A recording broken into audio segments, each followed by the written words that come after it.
I guess in this today's video we are going to see three stocks. First stock is Sati Pharma. In this stock, structural break is going to happen. Then the pattern break will happen. So once price is crossed and closed, at least in 1 hour time frame, 7.65, we can plan for the target of the pattern. Then our stop loss will be at 558.90.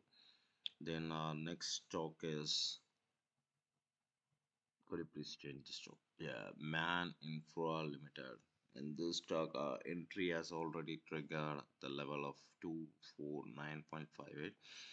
So we can plan for the entry, and our target will be at 272. Our stop loss will be around 226.60. So this stock, you can get and book a profit on Monday right away.